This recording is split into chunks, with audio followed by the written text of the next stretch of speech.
Chapter 2. The Law of Club and Fang.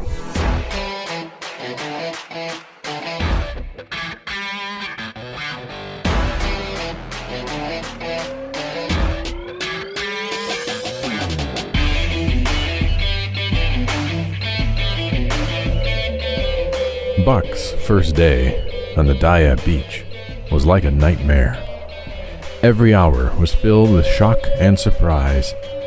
He had been suddenly jerked from the heart of civilization and flung into the heart of things primordial.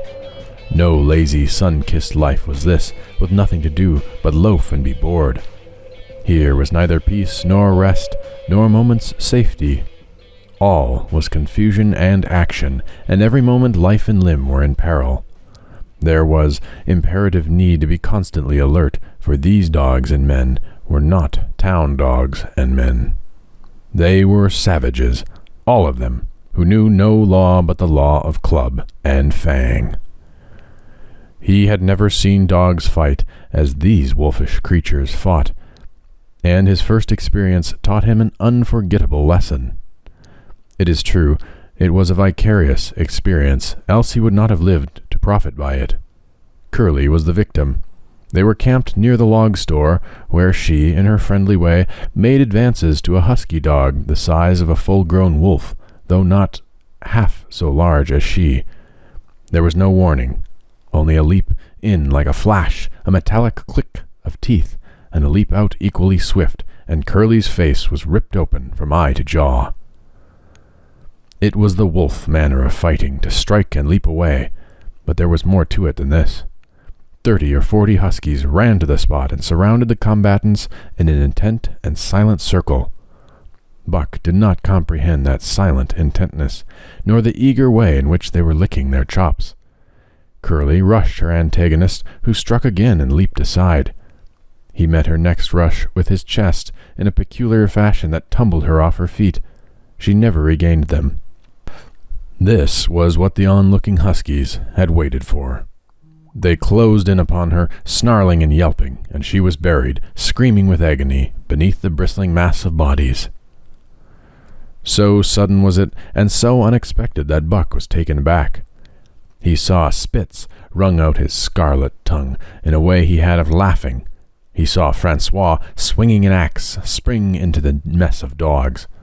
3 men with clubs were helping him scatter them. It did not take long. 2 minutes from the time Curly went down, the last of her assailants were clubbed off. But she lay there limp and lifeless in the bloody trampled snow, almost literally torn to pieces, the swart half-breed standing over her, cursing horribly. The scene often came back to Buck to trouble him in his sleep. So that was the way. No fair play.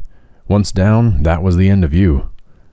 Well, he would see to it that he never went down. Spitz ran out his tongue and laughed again, and from that moment Buck hated him with a bitter and deathless hatred. Before he had recovered from the shock caused by the tragic passing of Curly, he received another shock. Francois fashioned upon him an arrangement of straps and buckles. It was a harness, such as he had seen the grooms put on horses at home. As he had seen the horses work, so he was set to work, hauling Francois on a sled to the forest that fringed the valley, and returning with a load of firewood. Though his dignity was sorely hurt by thus being made a draft animal, he was too wise to rebel. He buckled down with a will, and did his best, though it was all new and strange. Francois was stern, demanding instant obedience, and by virtue of his whip receiving instant obedience, while Dave, who was an experienced wheeler, nipped Buck's hindquarters whenever he was in error. Spitz was the leader, likewise experienced, and while he could not always get at Buck, he growled sharp reproof now and again, or cunningly threw his weight into the traces to jerk Buck into the way he should go. Buck learned easily, and under the combined tuition of his 2 mates and Francois made remarkable progress. Ere they returned to camp, he knew enough to stop at "Ho!" and go ahead at "Mush!" or swing wide on the bends and keep clear of the wheeler when the loaded sled shot downhill at their heels. 3 very good dogs, Francois told Perrault. That buck, him pull like hell. I teach him quick as anything." By afternoon, Perrault, who was in a hurry to be on the trail with his dispatches, returned with 2 more dogs. Billy and Joe, he called them, 2 brothers and true huskies both. Sons of one mother though they were as different as night and day. Billy's one fault was his excessive good nature, while Joe was the very opposite, sour and introspective, with a perpetual snarl and a malignant eye. Buck received them in a comradely fashion.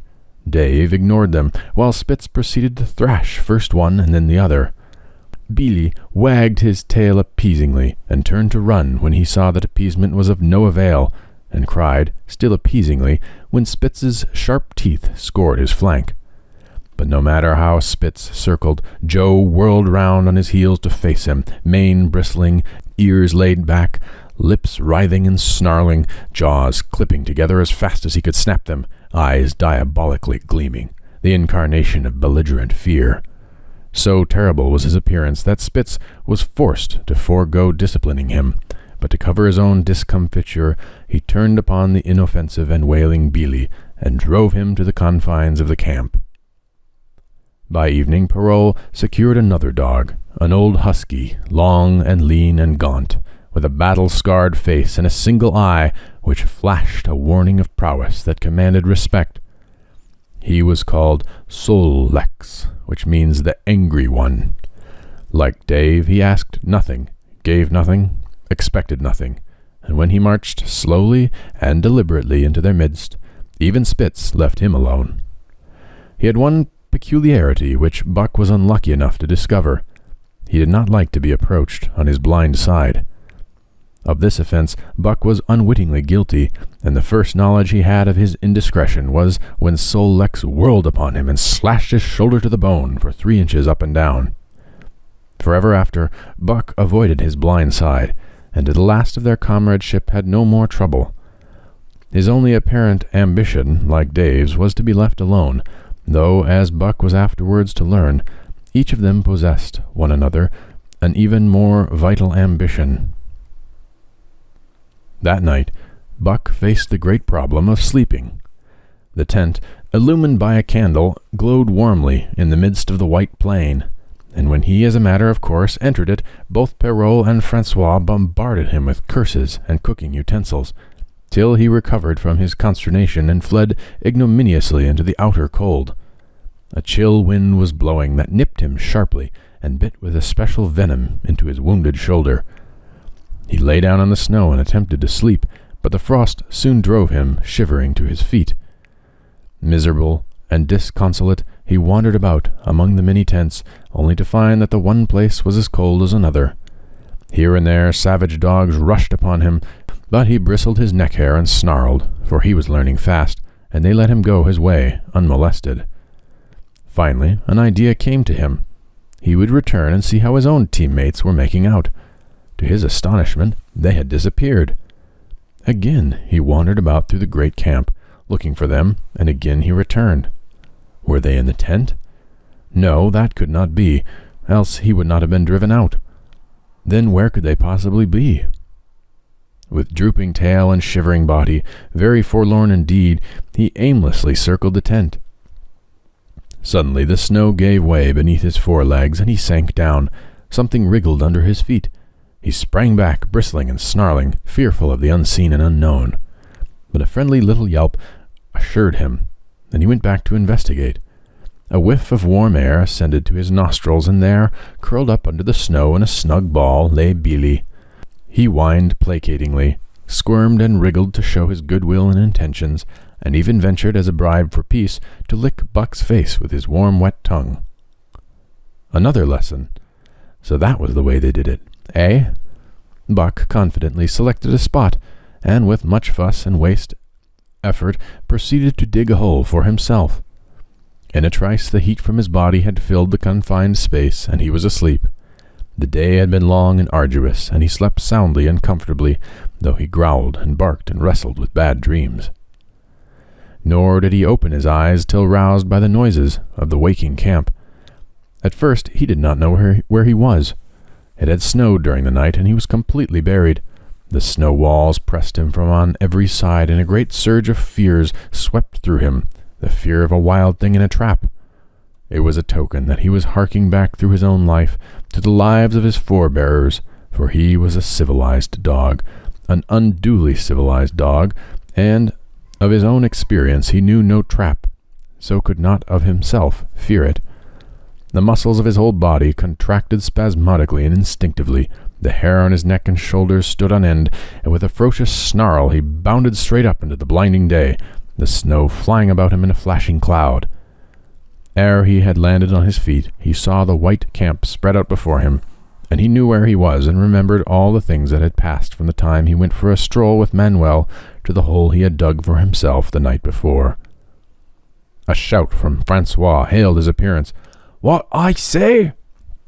the dog driver cried to Perrault. "Dat Buck for sure learned quick as anything." Perrault nodded gravely. As a courier for the Canadian government, bearing important dispatches, he was anxious to secure the best dogs, and was particularly gladdened by his possession of Buck. 3 more huskies were added to the team inside an hour, making a total of 9, and before another quarter of an hour had passed, they were in harness and swinging up the trail towards Daya Canyon. Buck was glad to be gone, and though the work was hard, he found he did not particularly despise it. He was surprised at the eagerness which animated the whole team, and which was communicated to him. But still more surprising was the change wrought in Dave and Sol Leks. They were new dogs, utterly transformed by the harness. All passiveness and unconcern had dropped from them. They were alert and active, anxious that the work should go well, and fiercely irritable with whatever, by delay or confusion, retarded that work.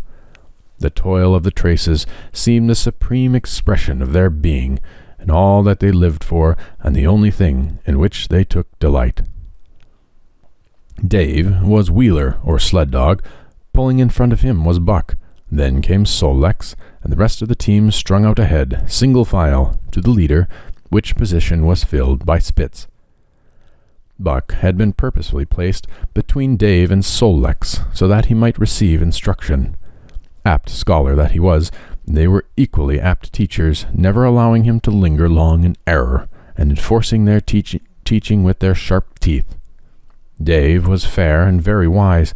He never nipped Buck without a cause, and he never failed to nip him when he stood in need of it. As Francois's whip backed him up, Buck found it to be cheaper to mend his ways rather than to retaliate. Once, during a brief halt, when he got tangled in the traces and delayed the start, both Dave and Sol Leks flew at him and administered a sound trouncing. The resulting tangle was even worse, but Buck took good care to keep the traces clear thereafter, and ere the day was done, so well had he mastered his work, his mates almost ceased nagging him.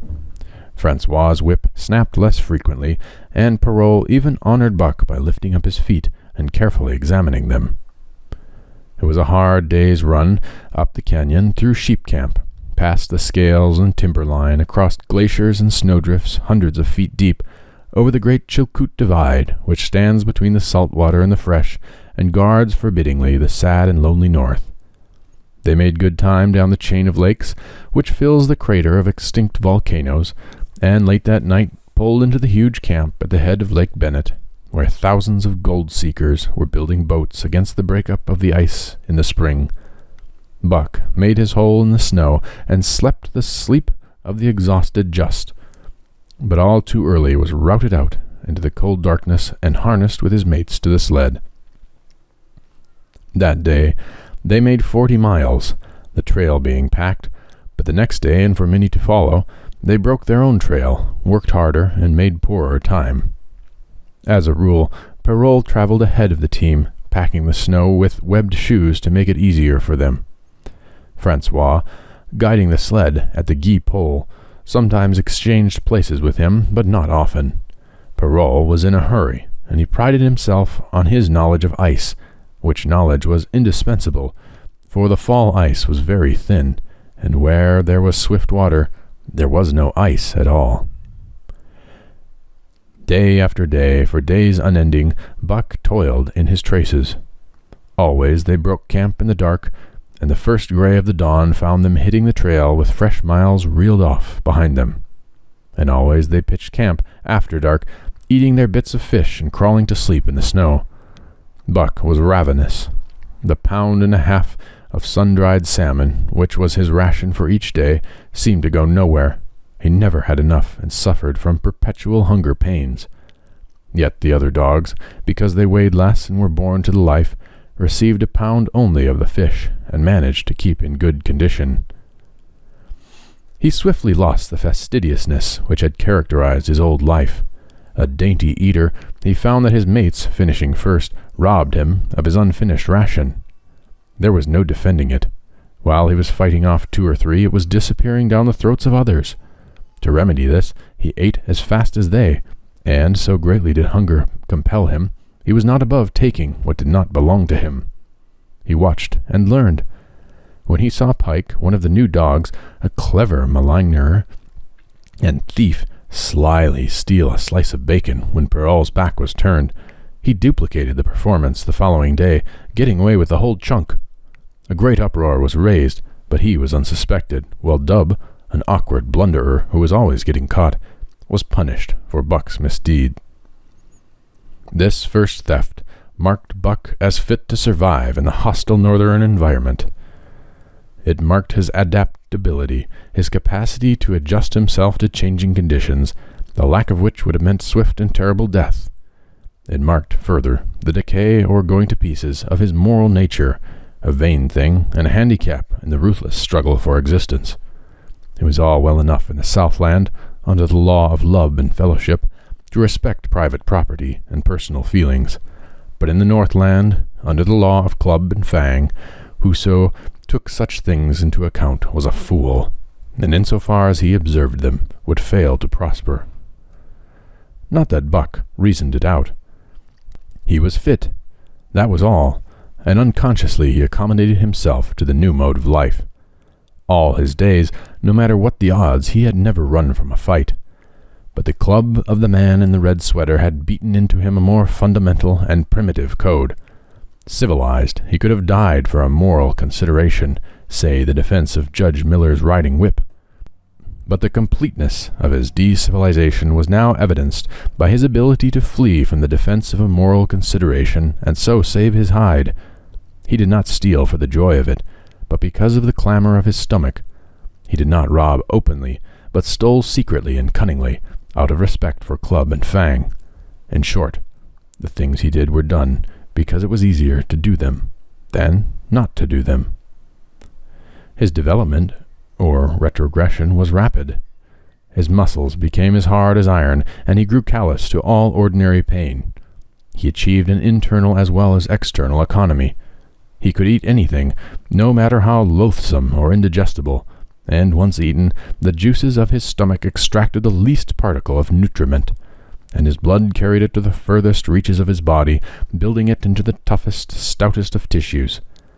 Sight and scent became remarkably keen, while his hearing developed such an acuteness that in his sleep he heard the faintest sound, and knew whether it heralded peace or peril. He learned to bite the ice out with his teeth when it collected between his toes, and when he was thirsty and there was a thick scum of ice over the water-hole, he would break it by rearing and striking it with his stiff forelegs. His most conspicuous trait was the ability to scent the wind and forecast it a night in advance. No matter how breathless the air when he dug his nest by tree or bank, the wind that later blew inevitably found him, to the leeward, sheltered and snug. And not only did he learn by experience, but instincts long dead became live again. The domesticated generations fell from him. In vague ways he remembered back to the youth of the breed, to the time the wild dogs ranged in packs through primitive forests and killed their meat as they ran it down. It was no task for him to learn to fight with cut and slash and the quick wolf snap. In this manner had fought forgotten ancestors. They quickened the old life within him, and the old tricks which they had stamped into the heredity of the breed were his tricks. They came to him without effort or discovery, as though they had been his always. And when, on the cold still nights, he pointed his nose at a star and howled long and wolf-like, it was his ancestors, dead and dust, pointing nose at star and howling down through the centuries and through him. And his cadences were their cadences, the cadences which had voiced their woe, and what to them was the meaning of the stiffness and cold and dark. Thus, as a token of what a puppet thing life is, the ancient song surged through him, and he came into his own again. And he came, because men had found a yellow metal in the north, and because Manuel was a gardener's helper, whose wages did not lap over the needs of his wife and divers small copies of himself.